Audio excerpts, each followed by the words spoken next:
হোসেন রাদিয়াল্লাহু তাআলা আনহুকে সহ, হোসেন রাদিয়াল্লাহু তাআলা আনহু সহ আরও ওমর রাদিয়াল্লাহু তাআলা আনহু থেকে নিয়ে খোলাফায়ে রাশেদিনদের 1 নয় 2 নয় 3 জনকে হত্যা করা হয়েছে। তারপরে হাসান রাদিয়াল্লাহু তাআলা আনহুকে হত্যা করা হয়েছে, তারপরে হোসেন রাদিয়াল্লাহু তাআলা আনহুকে হত্যা করা হয়েছে। আর এর মাঝে হাজার হাজার সাহাবায়ে কেরামকে হত্যা করা হয়েছে। এক যুদ্ধে আপনার 700 হাফেজ, আলেম, কারি এমন সাহাবীকে হত্যা করা হয়েছে। কারা এগুলো করল? এর পিছনে কাদের হাত ছিল? আপনারা জানেন হিটলার কতজন মানুষকে মেরেছিল ইহুদিদেরকে জানেন? 70,000 না কত লাখ জেরে মেরেছিল? 1,70,000 না, জানি না, 70 লক্ষ 70 লক্ষ ইহুদিকে হত্যা করেছিল হিটলার। তারপরে বাকিগুলোকে রেখে দিয়েছিল, মারে নাই। তো হিটলার নাকি বলে গেছিল যে বাকিগুলোকে কেন মারলাম না? এই জন্য মারলাম না যে এই পৃথিবীবাসীরা আমাকে গালি দিবে, তো এই বাকি ইহুদিদেরকে রেখে দিলাম আমি, যাতে বুঝতে পারে যে হিটলার ভালো কাজ করেছিল। কারণ পৃথিবীর জমিনে ফাসাদ একটি মাত্র দল করে যাচ্ছে, সেটি হচ্ছে এই ইহুদি দল। এই ইহুদি দল যখন দেখলো তলোয়ার দিয়ে যুদ্ধ করে আমরা মুসলমানদের সাথে পারতেছি না, ওমর রাদিয়াল্লাহু তাআলা আনহু ছোট বড় 24টি দেশ স্বাধীন করে ফেলেছেন। যখন দেখলো যে আমাদের আর সম্ভব না, লুকাবের জায়গা পায় না, তখন সুকৌশলে মুসলিমকে ধ্বংস করার জন্য এরা মুসলমান হয়ে গেল। আর এদের লিডার ছিল আব্দুল্লাহ বিন সাবা।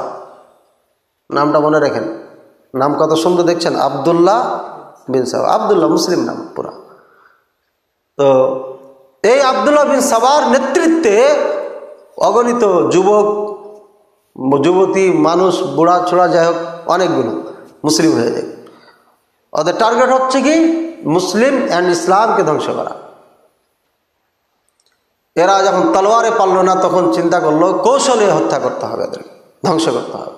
কৌশল কি? এরা কৌশল নানানভাবে চালাইতে লাগলো। ভালো ব্যবহার দিয়ে এদের মাঝে ঢুকতে হবে, মুসলিমদের মাঝে, মুসলিমদের মন জয় করতে হবে। ভালো ব্যবহার দিয়ে মুসলিমদের মন জয় করলো, ভালো ব্যবহার। তারপরে সুন্দরী মেয়েদেরকে নেতাদের সাথে বিবাহ, বড় বড় নেতা যারা, ক্ষমতাবান যারা, এদের সাথে সুন্দরী মেয়েগুলো বিয়ে দিতে হবে। ওর পছন্দ হোক আর না হোক, বয়সে মিল খাক আর না হোক, ধর্মের স্বার্থে এটা করবে তারা। আর সুকৌশলে নেতাদের পাশে চলে যেতে হবে। এইভাবে তারা মুসলিমদের রগরেশায় ঢুকে যায়। আর পরিকল্পিতভাবে এক হিন্দুকে দিয়ে ওমর রাদিয়াল্লাহু তাআলা আনহুকে ফজরের সালাতে হত্যা করে। ফজরের সালাত অবস্থায় মসজিদে নববীতে আবু লুলু মাজুসি ঢুকে বর্ষার আঘাত করে হত্যা করে। এই আবু লুলু মাজুসি একজন হিন্দু, পালিয়ে আসে ইরানে। ইরানবাসীরা তাদের নাম দিল সুজাউদ্দিন, দিনের বাহাদুর, লকব দিল, এটা উপাধি। উমারের মতো একজন নেতাকে হত্যা করেছে, ওদের আনন্দ এটা। উপাধি দিল কি? সুজাউদ্দিন, দিনের বাহাদুর। কোথায় ভাই? কারা দিল এটা? ইরানে। ইরান ভালো করে চিনবেন, ভুলবেন না। এরপরে ওমর রাদিয়াল্লাহু তাআলা চলে যাওয়ার পরে আসলে কেটা? ওসমান রাদিয়াল্লাহু তাআলা আনহু। সরল প্রকৃতির মানুষ ছিলেন। ওসমান রাদিয়াল্লাহু তাআলা আনহুকে এই আব্দুল্লাহ বিন সাবা বোকা টাইপের যুবকদেরকে বুঝাইল যে ওসমানকে আর এই জমিনে রাখা যাবে না, সে হত্যাযোগ্য পাপ করেছে। কি পাপ? 13টি অভিযোগ তার উপরে। কয়টা অভিযোগ? 13টি অভিযোগ খাড়ো করেছে, বুঝাচ্ছে। তার মধ্যে একটা, ওই যে 2 আজান চালু করলেন, একটা বাজারে একটা মসজিদে। তারপরে আর একটা, হজের সময় নবী করিম সাল্লাল্লাহু আলাইহি ওয়াসাল্লাম থেকে নিয়ে সমস্ত সাহাবায়ে কেরাম 2 রাকাত সালাত পড়েছেন, আর ওসমান রাদিয়াল্লাহু তাআলা আনহু 4 রাকাত পড়েছিলেন, মানে কসর করেননি। এই যে আর একটা ভুল করেছেন, সমস্ত উম্মাহ মুসলিমার আর খোলাফায়ে রাশিদিন অন্যান্য যারা আছেন, দুইজন চলে গেছেন, তাদের বিপক্ষে কাজ করেছে ওসমান। আর একজন সাহাবীর কথা বলেছে, ওকে মেরে নাড়ি বের করে দিয়েছে। যাই হোক, এইভাবে 13টা অভিযোগ, আর 13টাই মিথ্যা ছিল, 13টাই মিথ্যা অভিযোগ ছিল। এই যুবকেরা ভেবেই দেখেনি যে এক নয় দুইটি কন্যার দামাদা ওসমান রাদিয়াল্লাহু তাআলা আনহু, নবী করিম সাল্লাল্লাহু আলাইহি ওয়াসাল্লামের দুইটি কন্যার দামাদা, দুইটি কন্যার সাথে বিবাহ দিয়েছেন ওসমান রাদিয়াল্লাহু তাআলা আনহু। এত আখলাক চরিত্রবান একজন মানুষ। শুধু তাই না, জীবদ্দশায় জান্নাতের সার্টিফিকেট পেয়েছেন ওসমান রাদিয়াল্লাহু তাআলা আনহু। চিন্তা করেছেন, ওসমান রাদিয়াল্লাহু তাআলা আনহু খলিফাতুল মুসলিমিন, সেই সময়কার বিশ্বের শাসক, একক ক্ষমতার মালিক, অর্ডার করলে বাস্তবায়ন হবে। কবরের পাশে দিয়ে যখন হেঁটে যেতেন, চোখ দিয়ে অশ্রু বইতে বইতে দাড়ি আর বুক ভেসে যেত।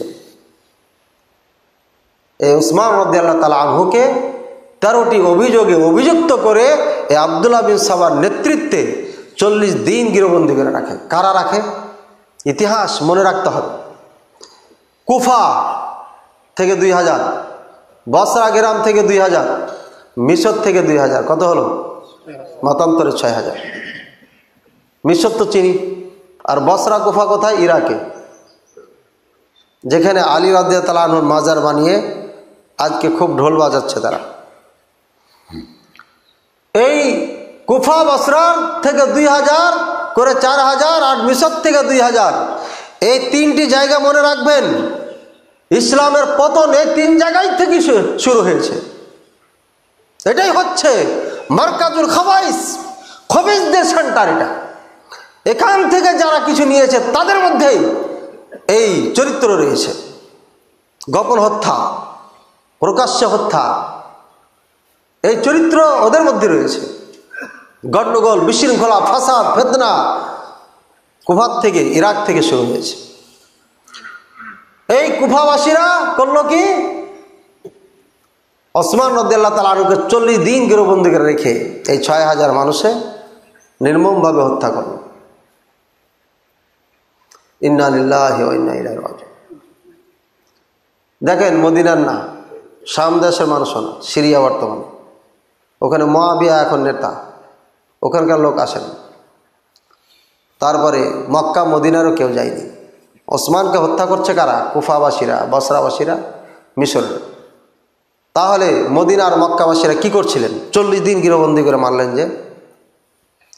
ওসমান রাদিয়াল্লাহু তাআলা আনহুর কাছে বারবার অনুমতি চাইতে গেছেন, অনুমতি দেননি। না, আমার জন্য একটি প্রাণ যাবে না, আমার ভাগ্যে যা আছে তাই আছে। আর নবী করিম সাল্লাল্লাহু আলাইহি ওয়াসাল্লাম বলেছেন যে ওসমান, যে জামা তোমাকে আল্লাহ পরিয়ে দিয়েছে, ফিয়াতুন বাকিয়া, সন্ত্রাসী একটা দল তোমার এই জামা খুলে নেওয়ার চেষ্টা করবে, খবরদার খুলবে না। এর মানে হত্যা হয়ে যাবে, কিন্তু জামা খুলবে না তুমি।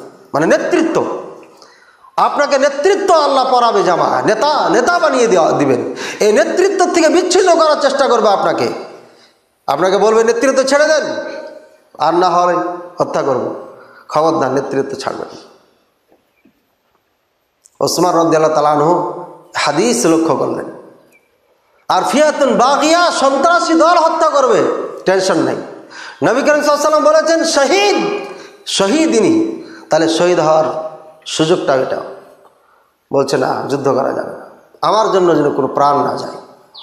তাই তারা খুবই সহজেই ওসমান রাদিয়াল্লাহু তাআলাকে হত্যা করেছেন, এবং খুব কষ্ট দিয়ে মেরেছেন। কিভাবে কষ্ট দিয়ে মেরেছেন? ওসমান রাদিয়াল্লাহু তাআলা আনহুকে মসজিদে নববীতে যেতে দেয়নি। ওসমান রাদিয়াল্লাহু তাআলা আনহুকে কুয়ার পানি খেতে দেয়নি। ওসমান রাদিয়াল্লাহু তাআলা আনহুকে বাসার থেকে বের হতে দেয় নাই, খাবার ঢুকতে দেয় নাই। ওসমান রাদিয়াল্লাহু তাআলা আনহুকে একেবারেই গৃহবন্দী করে রেখেছে 40 দিন পর্যন্ত।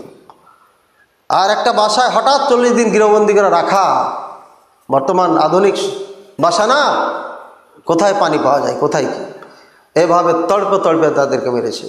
কারা? ওই কুফা বসরার মানুষেরা, মিশরের মানুষেরা। এবার একটা কথা মনে রাখবেন, এই আশুরাকে নিয়ে যারা মাতায় টিভি চ্যানেলগুলোতে বসে বসে আপনার খুব দাড়ি ঝোঁকায়, হিলায় আর কথা বলে, দিনের ধর্মের কথা বলে, ধর্ম অজ্ঞ মূর্খ এরা টাকা দিয়ে চ্যানেল কিনে, ঘণ্টা কিনে বাংলাদেশের চ্যানেলে আপনার বক্তব্য দেয়। এই বাংলাদেশের চ্যানেলে কোনো মৌলবি যদি বক্তব্য দেয়, মনে করবেন না যে মৌলবিটা আসলে খাঁটি মৌলবি, ভালো মৌলবি, তাই চান্স পেয়েছে। ইল্লামান রহমা রব্বি, দুই একজন আছে, সবাই না, বাকি সবাই টাকা দিয়ে ঘণ্টা কিনে বক্তব্য দেয়।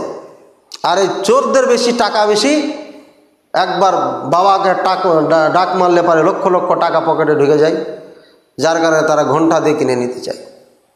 আমাদের একজন জানাশোনা মানুষ 6 লক্ষ টাকা দিয়ে কিনে নেবে, গোটা রমজান মোবারকে বক্তব্য দিবে তাই। আর এই টাকাগুলো সব জাকাতের, ওসুরের, ফেতরা, এতিমের টাকা। আল্লাহকে বাঁচাইছেন। হ্যাঁ, দেখবেন হঠাৎ করে যদি দেখেন যে রমজান মাস পুরাই বক্তব্য দিচ্ছে এক হুজুর, তাহলে বুঝবেন যে টাকা দেখেছে। লাগাতার বক্তব্য দেওয়ার সুযোগ কোনো হুজুরের নাই বাংলাদেশে, দুই একজন, আল্লাহ রহম করুক, দুই একজন ছাড়া বাকি সবাই এই অবস্থা। এই টাকা দিয়ে ঘণ্টা কিনে নিয়ে এই আপনার অজ্ঞ মূর্খ মৌলবীরা গালি দেয়। কি বলে? যেটা ইয়াজিদের বাহিনী, ইয়াজিদ হত্যা করাইছে হোসেন রাদিয়াল্লাহু তাআলা আনহু। এই জন্য বলছি, হোসেন রাদিয়াল্লাহু তাআলা আনহুকে ইয়াজিদ হত্যা করেছে, তো ওসমানকে কে হত্যা করলো? তখন তো ইয়াজিদের অস্তিত্ব ছিল না। জবাব দাও, এই মৌলবী সাহেবেরা জবাব দাও, ওসমানকে কে হত্যা করেছিল? কোন ইয়াজিদ বাহিনী হত্যা করেছিল? ইতিহাস জানে না, মূর্খতাকে স্বীকার না করে মুসলমান এবং প্রকৃত আলেমী দিন যারা, তাদেরকে তোমরা তাদের বিদ্যার আচরণ করে জাতিকে বোকা বানানোর চেষ্টা করছো। মনে রাখবেন, ইয়াজিদ ভুলের ঊর্ধ্বে না। আমি বলছি না সে একেবারে মাসুম, একেবারেই পবিত্র, তার কোনো ত্রুটি নেই, এটা আমি বলতেছি না। কিন্তু যারা সম্পূর্ণ দোষটাকে ইয়াজিদের উপরে চাপিয়ে দেয়, এরা পরিকল্পিতভাবে চাপিয়ে দেয়। এই দোষ চাপিয়ে দিয়ে গোটা মুসলিমকে, অরিজিনাল মুসলিমকে বারবার হত্যা করেছে এই জালেমেরা। এই জন্য আপনাকে বুঝিয়ে দিচ্ছি, ওমরকে হত্যা করলো কোন ইয়াজিদের বাহিনী? ওসমান রাদিয়াল্লাহু তাআলা আনহুকে হত্যা করলো কোন ইয়াজিদের বাহিনী? তখন তো ইয়াজিদের জন্মই হয়নি, অর্থাৎ তার অস্তিত্বই ছিল না। তখন তার বাবা ছিলেন শাম দেশের গভর্নর, অধীনস্থ নেতা। ওসমান রাদিয়াল্লাহু তাআলা আনহু মুআবিয়ার দুলাভাই, আপন দুলাভাই, বোন জামাই। বোনের নাম ছিল নায়েলা। ওসমান রাদিয়াল্লাহু তাআলা আনহুকে যখন হত্যা করতে যায়, তখন নায়েলা হাত দিয়ে বাধা দিয়েছিল, যার কারণে তার 5টি আঙ্গুল কেটে গেছিল। এই 5টি আঙ্গুল রুমালে পেঁচায়া মুআবিয়ার কাছে পাঠিয়ে দেন, তোমার বোনের প্রতিশোধ, দুলাভাইয়ের প্রতিশোধ নিতে হবে। মুআবিয়া রাদিয়াল্লাহু তাআলা আনহুর শাম দেশের মানুষ এক বাক্যে আনুগত্য করে, যা বলবে তাই করবে। কুফা বসরার যে লোকগুলো হত্যা করেছে, উনি পারবে এদেরকে হত্যা করতে, প্রতিশোধ নিতে। এর মাঝে বোকা টাইপের কিছু মুসলিম তাদের সঙ্গ দিচ্ছে, এরাও মারা যাবে, এতে কোনো সন্দেহ নেই। হতে পারে 1000, হতে পারে 10,000, হতে পারে 1 লাখ। তো আলী রাদিয়াল্লাহু তাআলা আনহুকে বললেন, ওসমান রাদিয়াল্লাহু তাআলা আনহুর প্রতিশোধ আগে নিতে হবে। আর আলী রাদিয়াল্লাহু তাআলা আনহু দেখছেন যে এখন যদি বসরা, কুফা আর মিশরের মানুষের উপর হামলা করি, তার পুরা হইচই হয়ে যাবে, সমস্যা ঘটিয়ে। আওয়ামী লীগ যখন প্রথমে ক্ষমতায় এসেছিলেন, তখন কি রাজাকারদের বিচার করেছিলেন? পারবো না। পরে যখন আয়সা দেখছে একেবারে সব ঠিকঠাক, এখন আর সমস্যা নাই, তখন সবকে ধমধম করে লটকাই দেবেন। ঠিক না? ঠিক। আলী রাদিয়াল্লাহু তাআলা ভাবছিলেন ঠিক এইভাবে, যে একটা পজিশনে নিয়ে আসার পরে ইচ্ছা মতো শাস্তি দেব। এই সুযোগটা মুআবিয়া রাদিয়াল্লাহু তাআলা আনহু সাথে মিল খায়নি। আর মিল না খাওয়ার কারণ ছিল, আলী রাদিয়াল্লাহু তাআলা আনহু বসবাস করতেন কুফাতে, এখানে হইচই। আর মুআবিয়া রাদিয়াল্লাহু তাআলা আনহু বসবাস করছেন সিরিয়াতে। ওনার ওখানে শান্ত, সবাই এক বাক্যে নেতার কথা মানেন। আর আলী রাদিয়াল্লাহু তাআলা আনহুর কথা এরা মানে না। আলী রাদিয়াল্লাহু তাআলা আনহুকে এই মুসাল্লিরা ফতোয়া দিচ্ছে যে কোরআন দিয়ে হুকুম দিতে হবে, মানে বুঝাতে যাচ্ছে আমরা কোরআন বেশি বুঝি, আপনি কোরআন বেশি বুঝেন না। আলী রাদিয়াল্লাহু তাআলা দেখছেন ইমামের বিপক্ষে দাঁড়িয়ে মুসাল্লিরা কথা বলে, কোথা থেকে এসছে? ওই ইহুদিদের থেকে। ইহুদিদের ব্লাড ঢুকে গেলেই সমস্যা, ওখান থেকেই শুরু হয়েছে ইমামের বিপক্ষে যাওয়া। এবার দুইবার যুদ্ধ সংগঠিত হলো, আর এটি সংগঠিত হওয়ার কথা ছিল না, কারণ আলী রাদিয়াল্লাহু তাআলা যুদ্ধ চান নাই, মুআবিয়া রাদিয়াল্লাহু তাআলা যুদ্ধ চান নাই। কিন্তু দুই দল যখন দুই দিকে দাঁড়িয়ে গেছে, হঠাৎ করে এই ইহুদি খানদান আব্দুল্লাহ বিন সাবার লোক আর এক দলের ওপর হামলা করে ফেলেছে, তখন যুদ্ধ শুরু হয়ে গেছে। এভাবে যুদ্ধ হয়েছে। আপনার সিফিনের যুদ্ধ যেটা হয়েছে, সবাই মিটমাট করে ঘুমিয়ে গেছে রাত্রে, সকাল হবে চলে যাবে সালাম মোসাফা করে সব কিছু করে। রাত্রের অন্ধকারে উঠে এই ইহুদি খানদানেরা করেছে কি, আর এক দলের লোককে 25 জনকে হত্যা করে ফেলেছে। এক খিমার মানুষ সবটিকে হত্যা করে ফেলেছে। সকালে উঠে দেখে অবস্থা খারাপ।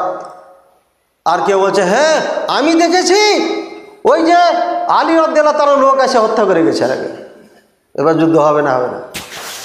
অথবা মুআবিয়ার লোক এসে হত্যা করে গেছে। তখন এরা তো যুদ্ধ চাই, এই ইহুদিরা মানে মরবে, এরা খালি লাগিয়ে দিয়ে পালিয়ে যায় পিছনে, লাগিয়ে দিয়ে যখন সুযোগ পাবে মারবে, যখন সুযোগ পাবে না পিছনে পালিয়ে যাবে, মুসলমান তোরা মার। এই হলো ইহুদি। চরমপন্থী ইহুদি যারা, তারা হচ্ছে এই নেতাদের হত্যাকারী। ওসমান চলে গেলেন, এবার আলী আর মুআবিয়ার মাঝে একটা সমাধান হয়ে গেল, মিটমাট হয়ে গেল, দেশ খুব সুন্দরভাবে চলতে লাগলো, আর কোনো সমস্যা নেই। এবার চিন্তা করছে কিভাবে এদের ধ্বংস করব। তখন বলছে একসাথে হত্যা করতে হবে। আবার পরিকল্পনা করলো, রমজান মাসের 17 তারিখে 3 নেতাকে হত্যা করতে হবে ফজরের সালাতে। একই টাইমে একই সাথে 3 নেতার উপর হামলা করা হয়, বেঁচে যান 2 নেতা আর শহীদ হয়ে যান আলী রাদিয়াল্লাহু তাআলা আনহু। কীভাবে বেঁচে গেলেন ওটা পরে, সংক্ষিপ্ত সময় বলা যাবে না। আলী রাদিয়াল্লাহু তাআলা হত্যা হওয়ার পরে এবার মুআবিয়া আসবে ক্ষমতায়, অথবা হাসান রাদিয়াল্লাহু তাআলা।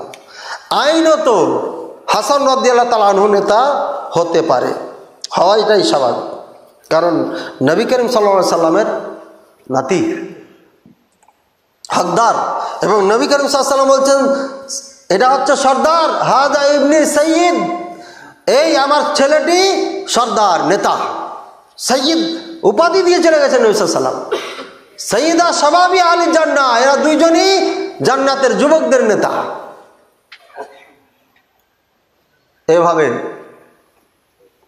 নবী করিম সাল্লাল্লাহু আলাইহি সাল্লাম ঘোষণায় বোঝা যাচ্ছে যে এটাই হবে নেতা।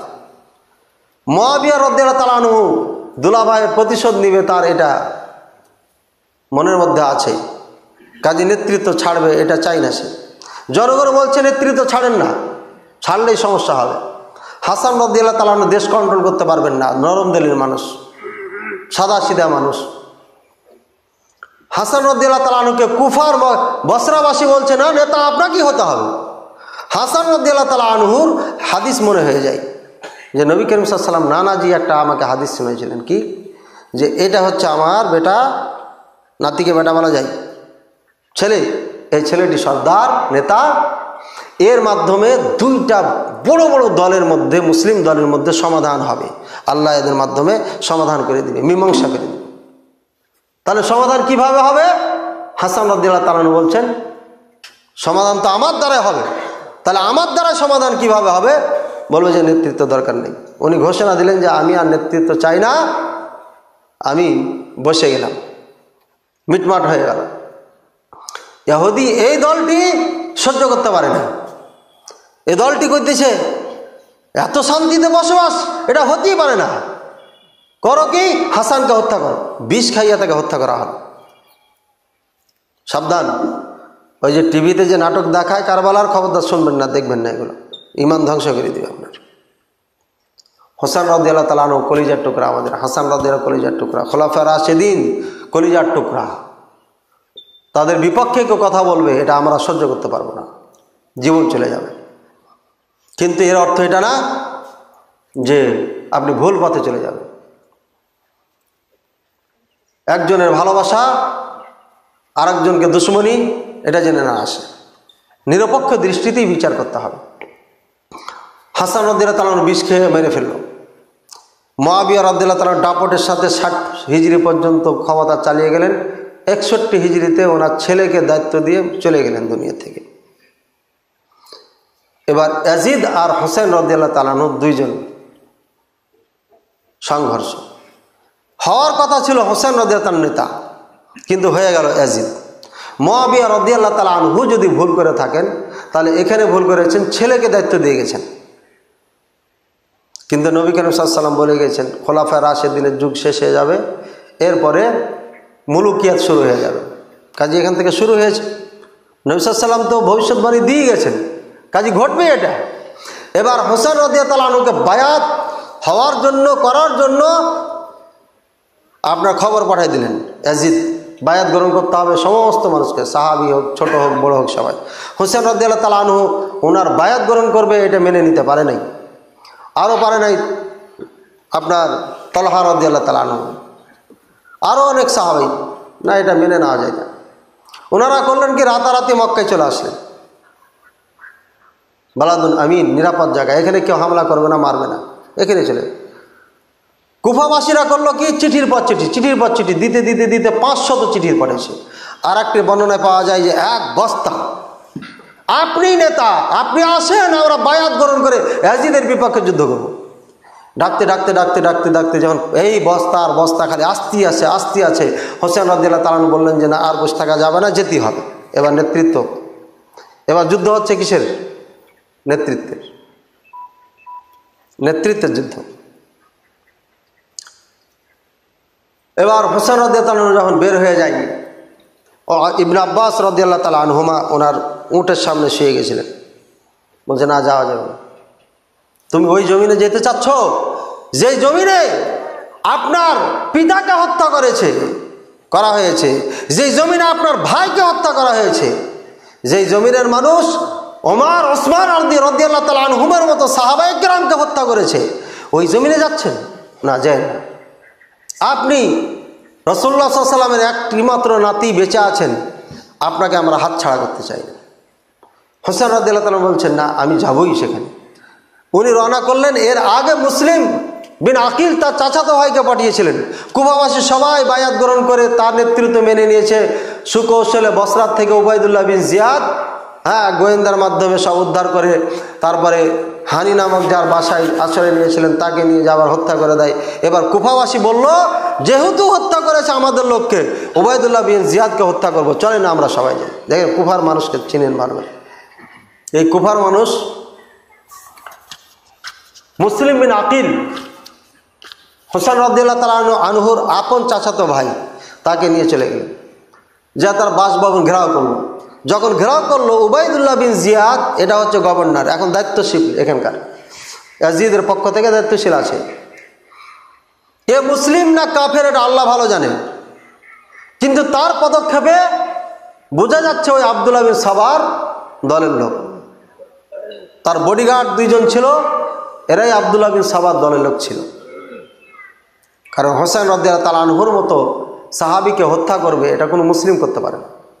যাদের মধ্যে বক্রতা রয়েছে, ইহুদিদের সাথে সংমিশ্রণ রয়েছে, তারাই করতে পারে, এছাড়া কেউ পারবে না।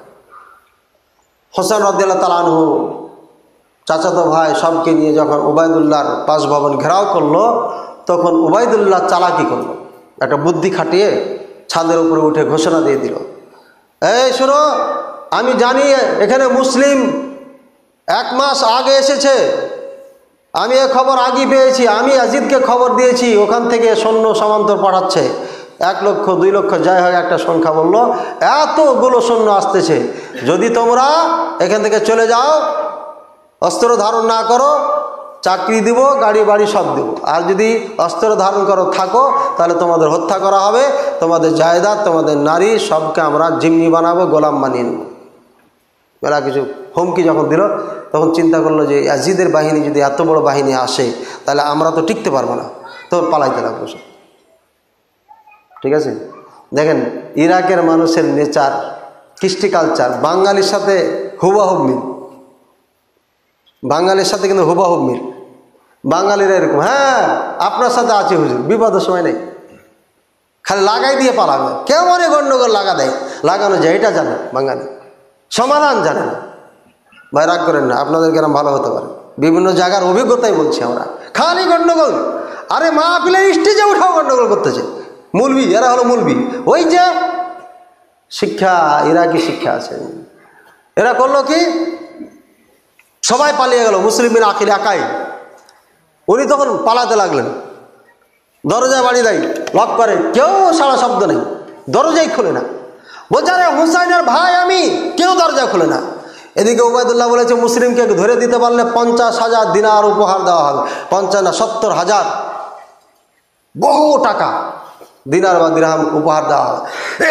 এক বাসায় যে লক করেছেন, এক মহিলা জানতে পারলো তখন দরজা খুলে দিলেন, বসতে দিলেন, উজুর পানি দিলেন, খাবার দাবার ব্যবস্থা করলেন। ওর ছেলে ওই ঘোষণা শুনেছিল, ওর ছেলে চুপে চুপে যায়া উবাইদুল্লাহ বিন জিয়াদকে খবর দিল যে মুসলিম আমাদের ঘরে আশ্রয় নিয়েছে। সাথে সাথে গ্রেপ্তার হয়ে গেল। শেষ কথায় ওনাকে সুযোগ দেওয়া হলো, একটা চিঠি লিখে হোসেন রাদিয়াল্লাহু তাআলার কাছে পাঠিয়ে দিলেন, যে বললেন যে আপনি আর আসেন না, হানিকে হত্যা করেছে এই কুফাবাসী, বায়াত গ্রহণ করে গাদ্দারি করেছে আমার সাথে, সব পালিয়ে গেছে, সঙ্গ দেয় নাই, আর আপনি যদি আসেন তো এরা আপনার সঙ্গ দিবে না, আপনি আসেন না। একজন মজলিসের মধ্যে দেখছে, দেখে বলল তুমি ছাড়া তোমার মতো নিকটতম আর আত্মীয় আমার কেউ নাই, সুতরাং তুমি এই দায়িত্ব পালন করো, হোসেনকে সংবাদ দিয়ে দাও। তাকে সংবাদ দিয়ে পাঠিয়ে দেন। হোসেন রাদিয়াল্লাহু তাআলা প্রতিমধ্যে সংবাদ পেলেন, কিন্তু সবার পরামর্শে বললেন যে কাপুরুষের পরিচয় হবে, মানুষ কাপুরুষ বলবে, অনেকে অনেক কথায় আসে। শেষ পর্যন্ত ওনারা আসতে লাগলেন। আস্তে আস্তে কারবালা যখন পৌঁছে তখন 5,000 সৈন্য তাদেরকে ঘেরাও করে ফেলে। 4,000 সৈন্য আর রি নামক জায়গা আপনার উন্মুক্ত করার জন্য সেখানে পাঠানো হয়েছিল। তাদেরকে উবাইদুল্লাহ ঘুরিয়ে দিল যে এখানে হোসেন রাদিয়াল্লাহু তাআলা আসছে, বাধা দাও। আর 1,000 সৈন্য পাঠিয়ে দিলেন। পাঠিয়ে দেওয়ার পরে এরা বাধা দিলেন যে না, আপনাকে কুফায় যেতে দেওয়া হবে না।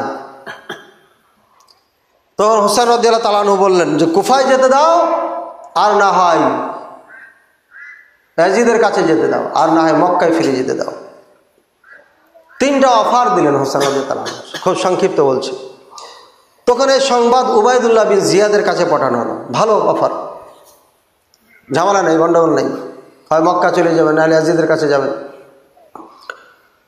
উবাইদুল্লাহ বিন জিয়াদ বলছে হ্যাঁ ভালো অফার, ও যেটা চাইবে সেটা করতে দাও, সমস্যা নেই, কিন্তু কুফায় ঢুকতে দেওয়া যাবে না।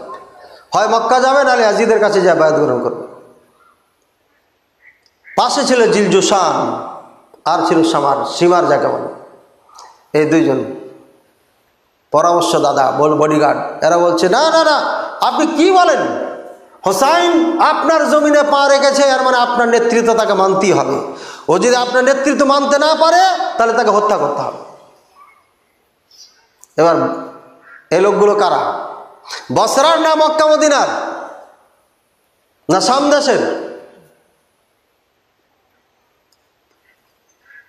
এরা হলো বসরা, কুফা বসরা। এরপরে এই 2 জন যাওয়ার পরে হত্যার আদেশ করলো। এরপরে মুসলমান যারা ছিল বলল যে জান্নাত জাহান্নামের ফয়সালা আমরা পারবো না, তলোয়ার ফেলে দিয়ে ওনার দলভুক্ত হয়ে যান হোসেন রাদিয়াল্লাহু তাআলা আনহুর। আর বাকিগুলো থেকে যায় যেগুলো আসলে অরিজিনাল মুসলিম না, অথবা অরিজিনাল মুসলিম থাকলেও ভয়ে ভিত্তিতে কিছুতে আসে নাই, অনেক এরকম হয়েছে। কিন্তু অরিজিনাল যারা ইমানদার, এমনকি কমান্ডার 4,000 সৈন্যের যিনি নেতা প্রধান, উনিও বললেন যে এটা জান্নাত জাহান্নামের ফয়সালা, আমি হোসেনের বিপক্ষে দাঁড়াতে পারি না। চলে আসলেন হোসেনের কাছে। এমনিভাবে 1,000 সৈন্য নেতা উনিও চলে আসলেন, ওনাদের সাথেও অনেকগুলো চলে আসলেন। এরপরে যা হোক নির্মমভাবে হত্যা করা হয় হোসেন রাদিয়াল্লাহু তাআলা আনহুকে এখানে। আর এই হত্যা করেছিল জিলজুসান আর সিমার উবাইদুল্লাহ বিন জিয়াদের অধীনস্থ বা তার কর্মচারী বা তার বডিগার্ড বা তার পরামর্শদাতা। এবার গোটা বিশ্ব জানতে পারছে ওমর রাদিয়াল্লাহু তাআলা আনহুকে, ওসমানকে, আলীকে, হাসানকে, হুসাইনকে রাদিয়াল্লাহু তাআলা আনহু, এদেরকে হত্যার পিছনে কাদের হাত রয়েছে। ইতিহাস শুনে কি বুঝতে পারলেন? ওই যে আব্দুল্লাহ বিন সাবা, কুফায় বসরায় বসবাস করে। এদের চামচা চালা চাপটারা মিশরে ছড়িয়ে গেছে, বিভিন্ন জায়গায় ছড়িয়েছে, কিন্তু ইরাক আর মিশরের মধ্যে এরা সীমাবদ্ধ রয়েছে। মক্কা মদিনায় এদের স্থান ছিল না। এই লোকগুলোই হত্যা করার পরে বিশ্ববাসীর কাছে যখন ধরা খেয়ে গেল যে এরাই হত্যাকারী, তখন এরা বলল নাহনু মিন শিয়াতি, আমরা হচ্ছে হুসাইনের দলভুক্ত মানুষ। হাই হুসাইন, হাই হুসাইন, বুক থাপড়ে থাকে। কারণ একটা বলে না, চোরের মার গলা বড়। অনেক সময় সতার মা ভালো হয়, আবার সতার মা খারাপও হয়। নিজের সৎ ছেলেকে হত্যা করার পরে ওই নিজে নিজে চিল্লায়, হায় হায় রে আমার ছেলেটা চলে গেল। আছে না এরকম? অভিনয় করে না, অনেক মহিলাই করে। নিজের সন্তানকে হত্যা করে আপনার অভিনয় করছে, হায় হায় আমার সন্তানকে কে মেরে ফেললো, চিৎকার বিকার করতেছে। এখানে জানা ঘটনা, আমার এটা বললাম, নিজের সন্তানকে হত্যা করেছে। ভাইয়েরা আমার, হত্যা করে এরা হাই হুলা শুরু করে, হাই হুসাইন, হাই হুসাইন। এখানে আমার আম্মাজানের একটা ঘটনা সংক্ষিপ্ত বলে দিই, তাহলে বোঝার জন্য ভালো হবে। দুই ভাই ছিল, আম্মাজান এই ঘটনাটা আমাদের বলতেন শুয়ে শুয়ে, আপনারাও বলবেন। সন্তানদেরকে কিছু শিক্ষণীয় ঘটনাগুলো শেখাবেন, তাহলে উপকার হবে।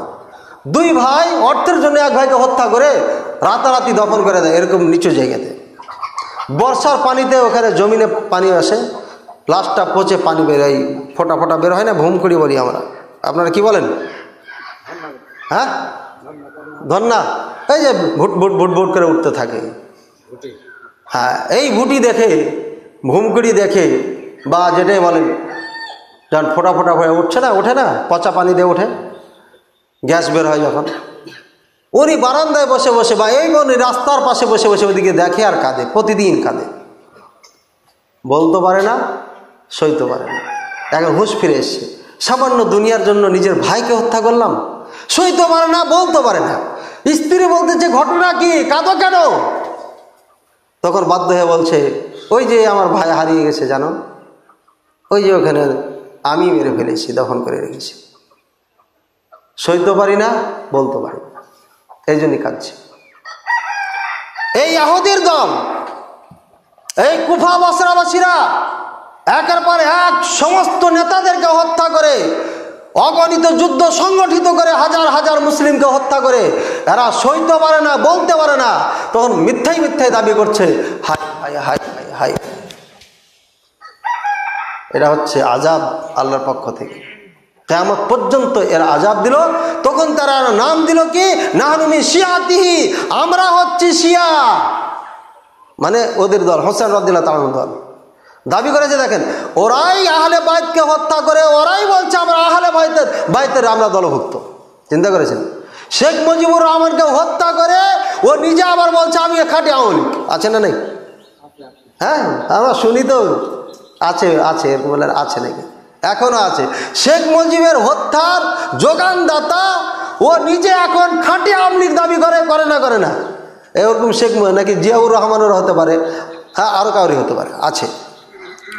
ভাইয়েরা আমার, হত্যা করে, জুলুম করে, অন্যায় করে ওরাই বলছে যে আমরা আহলে বাইতে দলভুক্ত। চোরের মার গলা বড়, এই হচ্ছে শিয়া।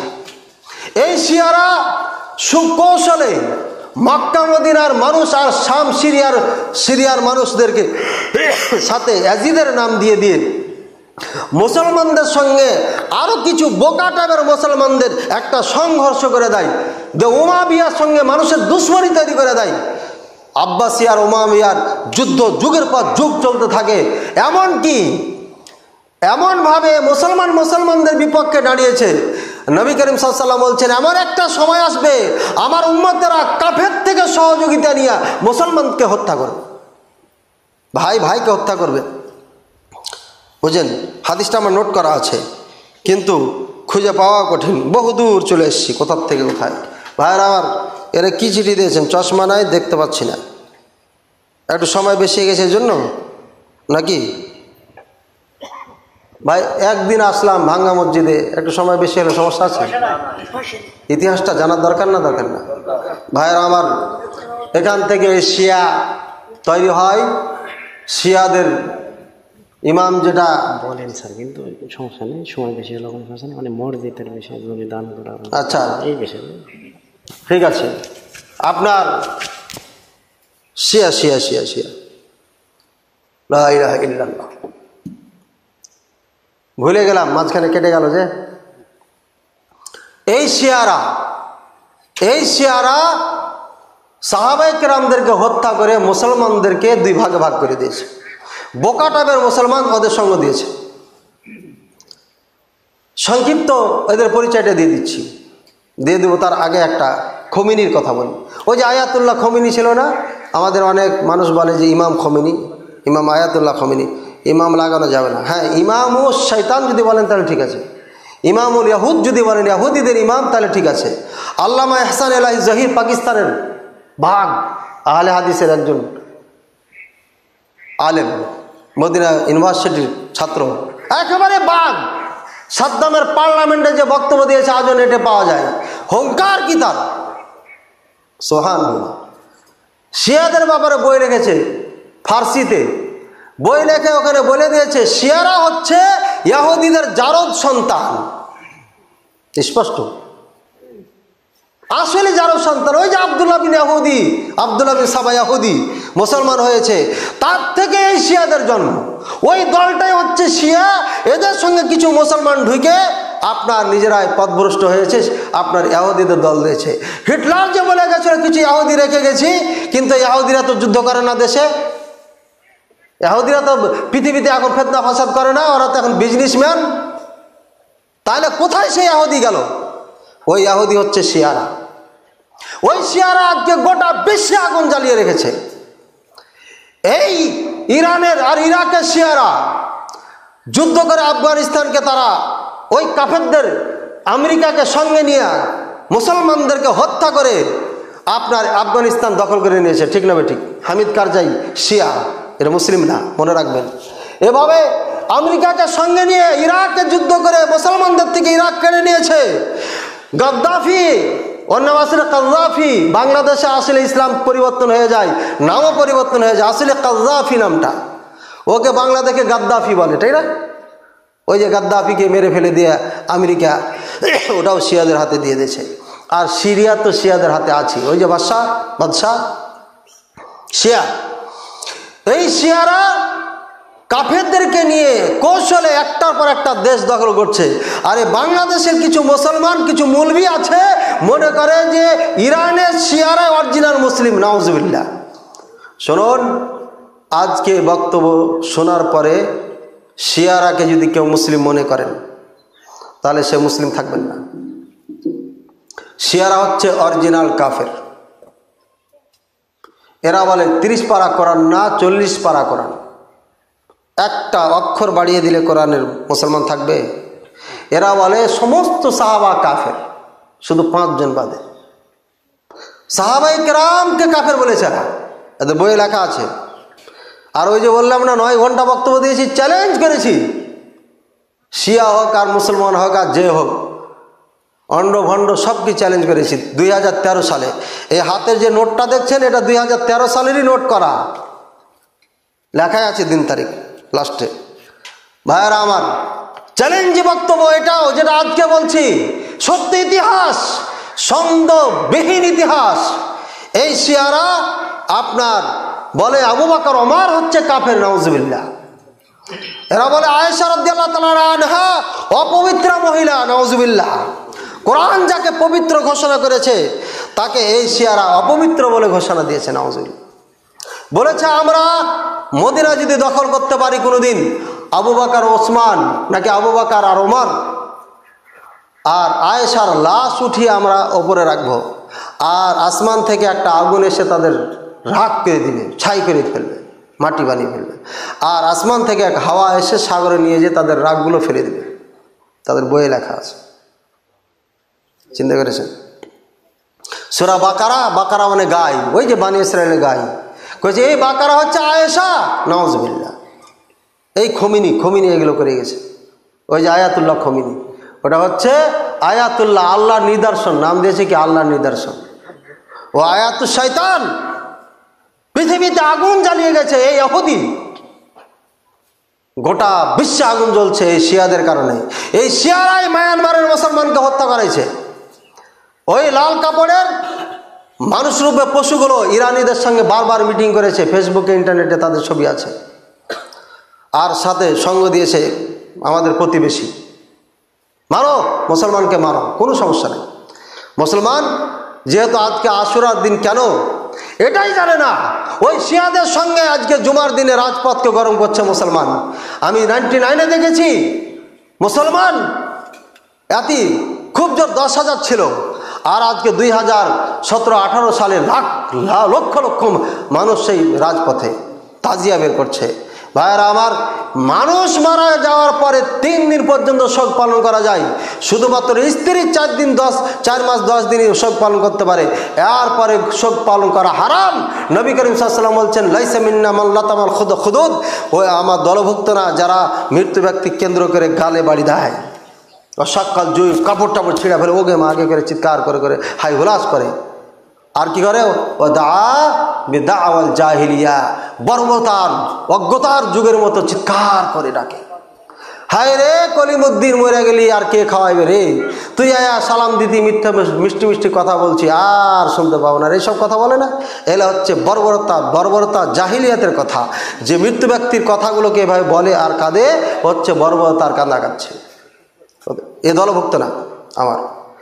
যারা এভাবে কাঁদবে তাদেরকে আল কাতরার পোশাক পরিয়ে দেওয়া হবে, জাহান্নামের আগুন দিয়ে তৈরি। কথা বুঝছেন? যত নিষেধ করেছেন আল্লাহ নবী সাল্লাল্লাহু আলাইহি ওয়াসাল্লাম, ওই সমস্ত নিষিদ্ধ কাজগুলো শিয়ারা করে। শিয়ারা কাজ করে, সর্বপ্রথম কবর পূজা আবিষ্কার করেছে ওরা, সাথে সাথে আলী রাদিয়াল্লাহু তাআলা কবর বানিয়ে পূজা শুরু করেছে ওরা। এরপরে হোসেন রাদিয়াল্লাহু তাআলার মাথা নাকি কারবালায় আছে সেটা দাবি করে ওখানে পূজা করছে। সর্বপ্রথম কবর পূজা শুরু করেছে ইহুদি, আর এই চরমপন্থী ইহুদি যারা বর্তমানে শিয়া, এরা আজকেও যারা কবর পূজা করছে মুসলমান নাম দিয়ে, এরা হচ্ছে ওই শিয়াদের ছাত্র।